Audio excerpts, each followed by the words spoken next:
Hear me out, One Piece has no shortage of memorable villains. Some terrifying, some tragic, some so chaotic you can't help but love them. But if we had to pick a top 10, the villains that shook the story, the ones that really challenged the Straw Hats and really carved their names into One Piece history. Here's our definitive list of the best One Piece villains, some shockers, some legends. Just hear me out. Emu at number 10, yeah, and before you hit that comment section, I know what you're thinking. We barely know anything about him or her, but that's not the point. Emu isn't terrifying because of what he's done on screen yet, but because of how they shaped the world from the shadows. They're the unseen hand guiding the world government, erasing entire kingdoms from history, and literally sitting on an empty throne. Something no one was supposed to do. Emu's a villain that redefines the scale. Most villains in One Piece threaten lives. Emu threatens legacies, the ancient weapons, the D-Clan, and the voice entry. All that traces back to Emu and their mission to maintain the twisted order of the world government, even in their limited screen time. Oda made sure we understood one thing. Emu isn't here to fight, Emu's here to erase. It's the quiet ones you have to watch out for. Arlong, what I like to call the first real nightmare. Arlong was the first villain in One Piece that made everything feel real. Before him, Luffy's enemies was quirky, dangerous, and fun to watch. Arlong was different. He was cruel and systemic. And worst of all, he felt possible. Arlong didn't beat up people or try to just take over a town. He enslaved Nami and took over her whole village. He built an empire on racial superiority, feeding off the pain of the weak and telling them they deserved it. And when Nami broke down to one of the most emotional scenes in anime history, stabbing her tattoo and begging Luffy for his help, we didn't just see a villain fall, we seen a victim rise. And that's the genius of Arlong's role in the story. He wasn't just an arc's big bad. It gave Luffy another reason to fight for his crew and Nami another reason to dream again. And it gave the series its first emotional punch. Without Arlong, the heart of One Piece just doesn't beat the same. Rob Lucci, the face of cold justice. Rob Lucci was the first villain that really made Luffy truly struggle. Not just physically, but emotionally. Lucci wasn't some chaotic pirate or corrupt marine. A walking weapon raised from childhood trained to kill in peace. That cold, detached mindset made him terrifying. No theatrics, no evil monologue. Just raw, lethal intent. His presence during the Enies lobby arc was massive.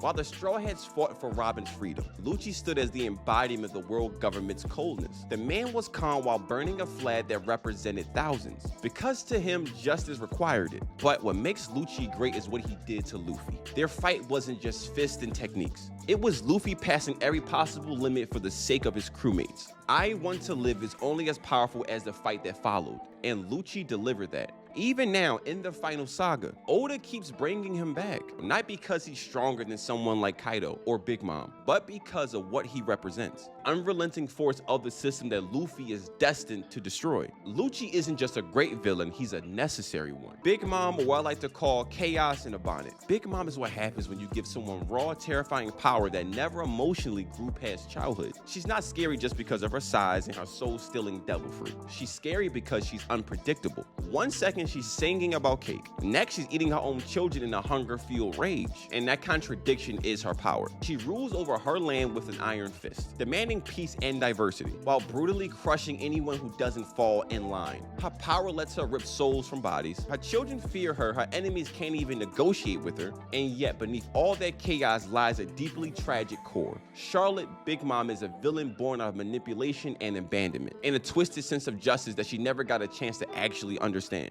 The genius of Big Mom is that she never feels like she's pretending to be a good person. She genuinely believes what she's doing is the right thing. That's what makes her so terrifying. She's the matriarch of madness, the queen of contradictions, and in Whole Cake, she becomes one of Luffy's most challenging opponents, not just because of the strength, but because of the stakes. It wasn't about beating her, it was about escaping her, and that's a whole different level of a threat. Enel, the god who fell from the sky. Enel is one of the most thematically brilliant One Piece villains, and one of the most overlooked. Let's be real, on paper, Enel was unstoppable. A Logia-type user with the Goro Goro no Mi who can move at the speed of lightning, read minds through mantra, which was essentially observation hockey before we even had a name for it, and wielded enough power to actually wipe out islands. And he did. He had a a god complex for a reason. But what made Enel so fascinating wasn't just his power, it was his arrogance. He truly believed that he was a god, untouchable, supreme. And he ruled Skypiea with divine tyranny, crushing anyone who dared to question him. Then Luffy came along, and what happens when a god meets rubber? One of the most satisfying punches in all of One Piece. But here's where people forgot. Enel won the war. He beat most of the Straw Hats, executed his plan. He was on his way to the moon. Luffy only stopped him because his body happened to be the only thing in the universe that made Enel's power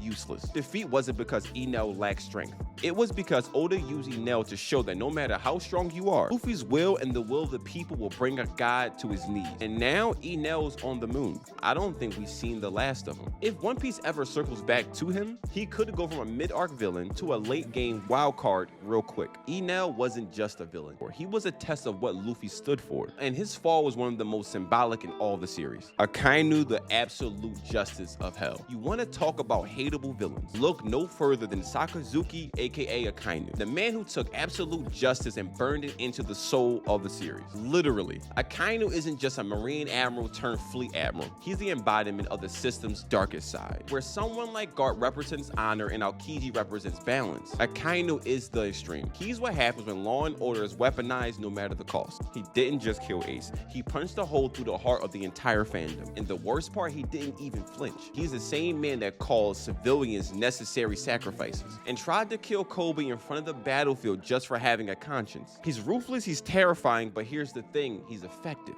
The world government promoted him for a reason. Akainu represents Luffy's ultimate ideological opposite. He doesn't just oppose freedom, he tries to snuff it out entirely. And unlike many villains that fade after each arc, Akainu's influence only grown. As the Fleet Admiral, he's steering the entire navy, clashing with the Revolutionary Army and laying the groundwork for the final war conflict. He's the final boss in uniform, unrelenting symbol of control. When the end game comes, Luffy's gonna face down plenty of monsters, but Akainu is the one who made it personal. Kaido, the unkillable king. Kaido isn't just a beast, he is the beast, the strongest creature alive. He doesn't just dominate battles, he defines what it means to rule through fear and power. From the moment that he dropped out of the sky and survived the suicide attempt like it was Tuesday, we knew he wasn't just another villain. This was an endgame level threat. But Kaido isn't just a one-note juggernaut. His strength masks a deep existential hole. He's a man obsessed with death, with legacy, with finding the glorious end that never comes. He drinks to forget, he conquers to fill the void. He rages war on the world not to control it, but to give his life meaning. His clash with Luffy during Wano was a masterclass of escalation. Kaido beat Luffy again and again and again. Every power-up, every transformation, every punch, Kaido tanked it all, only to come back harder. He wasn't just a wall, he was the wall. And yet, through it all, Kaido represented the ultimate obstacle to Luffy's dream. Not just physically, but the ideology. Kaido only believed in power, that dreams were for the weak and that freedom was a lie. So when Luffy awakened Gear 5 and laughed in the face of death, that moment wasn't just hype. It was a defeat of an entire worldview. Kaido fell not because he was weak, but because he was wrong. That makes him one of the most tragic and powerful villains in all of One Piece. Crocodile, the first real wall. Crocodile was the first villain that made Luffy lose. Not once, but twice, and that changed everything. Up to Alabasta, Luffy was cruising, beating warlords like Arlong and outsmarting villains like Koro. He always found a way, but Crocodile made him bleed, made him doubt, and nearly killed him multiple times. He was the first warlord to show you what the Grand Line can really be like. But what made Crocodile truly terrifying wasn't his power, it was his plan. He didn't want to just conquer Alabasta, he wanted to crack the world wide open. He was chasing Pluton, one of the ancient weapons, long before most characters knew what it was. That level of ambition set him apart from all the other villains before him. And personality-wise, he's calm, cool, and cold. He's the opposite of Luffy in every way. Luffy wears his heart on his sleeve. Crocodile hides knives in every handshake. But let's not forget, Crocodile arc didn't end at Alabasta. His reappearance in Impel Down and Marineford reignited his mystique. He saved Luffy, fought Mihawk, and even clashed with Doflamingo, all without a clear allegiance. He's chaos with a cigar, and now with the Cross Guild. He's not just a warlord, he's a player in the endgame now. Crocodile was never just a villain of the past. He's a storm that's still brewing.